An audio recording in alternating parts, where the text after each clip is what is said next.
Welcome to We Are MK. It's our community programme from the Video News Factory where we meet people from all walks of life to talk about the remarkable things that are happening in this town.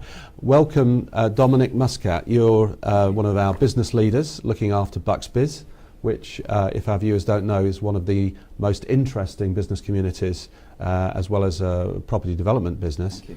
What I always like to find out is the backstory to guests that come on We Are MK. So can you tell us why you arrived in Milton Keynes and when? It's well, we're a family business. It's my father who has developed these business centres. Yeah. And he's been in business now about 40 years, and well, over that now. And we started in Northampton, which was because we lived there.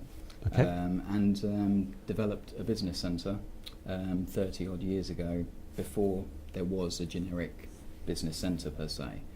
We started in the print industry, bought a building, didn't need all of it, started to split it up and develop it into industrial and office space, which became very successful, more successful than the print, you could say. So Right. A lot of our attention went into that.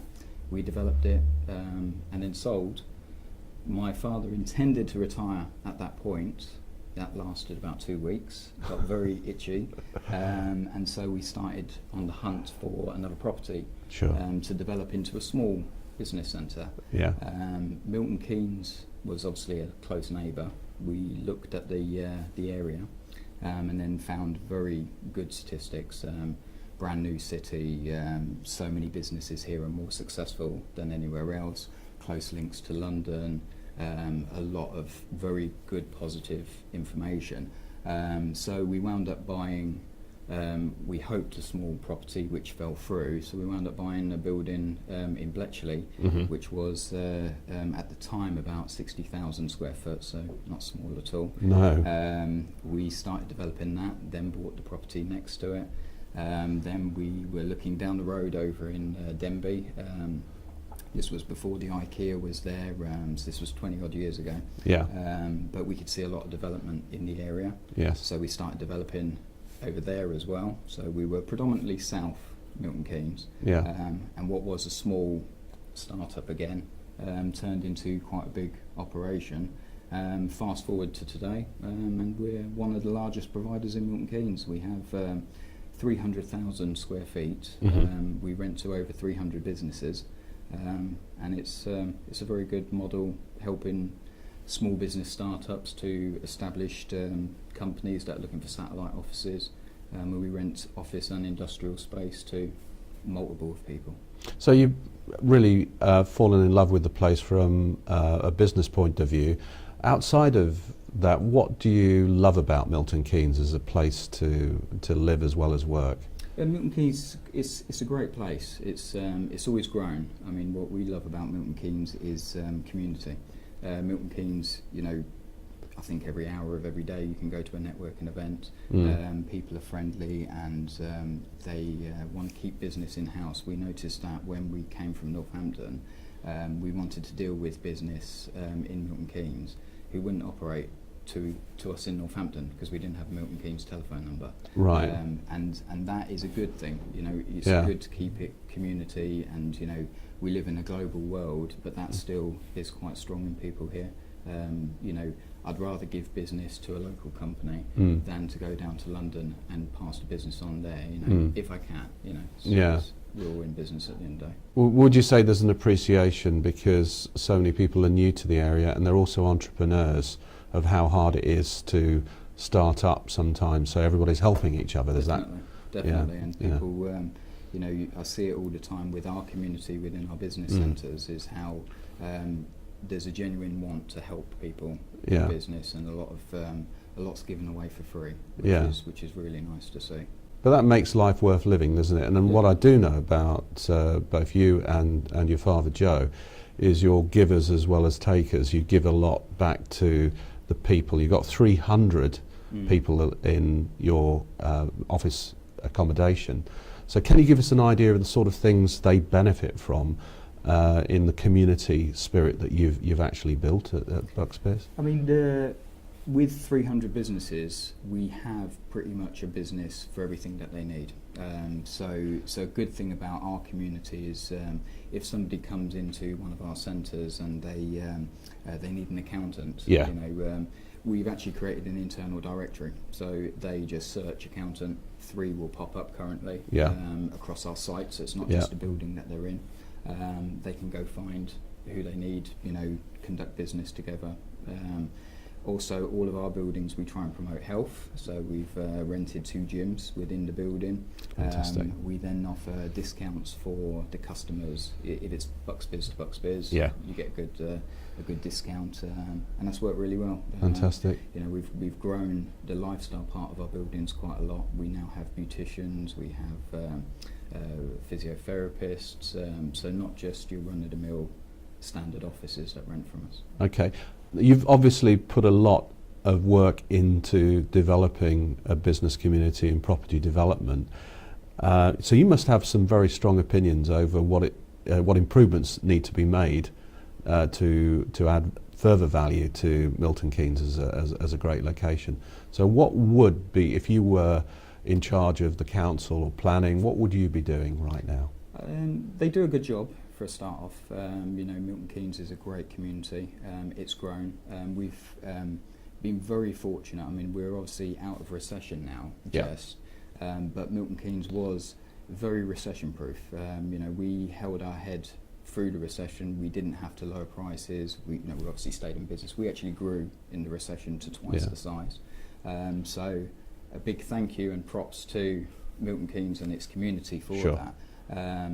But then, with growth, we've grown, but so has Milton Keynes during the recession. Public transport hasn't grown with the growth. The roads have taken on more cars, so the road network now, 20 years ago we could go from Newport Pagnell to Bletchley in 15 minutes. Today you can't.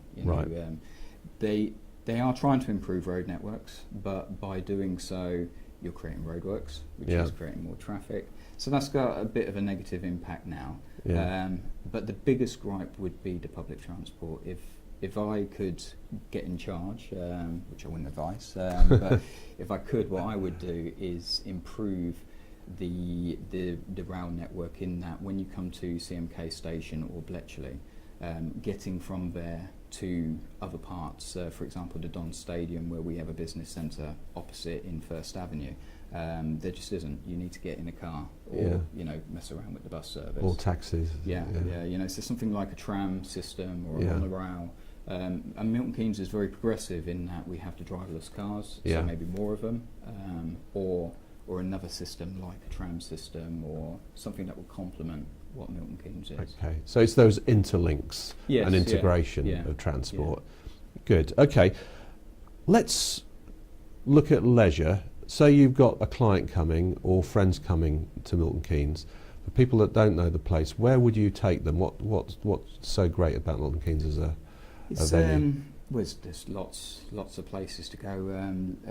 You can be over in the theatre district and then jump over, see the shops. I mean, but I would steer more now actually to the MK1 complex over in Bletchley. Right. That's been a really good development. Next to the Don Stadium as well. So watch a game of football. I mean, visiting the Don Stadium is brilliant anyway, the way that's been built from the ground up. And then the MK1 complex next to it with the IMAX cinema, all the food eateries around there, the shops. Again, it's built for the cars, so it's easy. You just drive, park, go do what you need to do, and then leave from there. That's definitely where I'd steer to. It's kind of lit up that whole area, because you were early developers, but now you're reaping the benefits, because we know some fairly prestigious names have relocated there, some very prestigious names as well. I know Heald Solicitors have moved just over to Denby. Free car parking, which helps. Yes, definitely.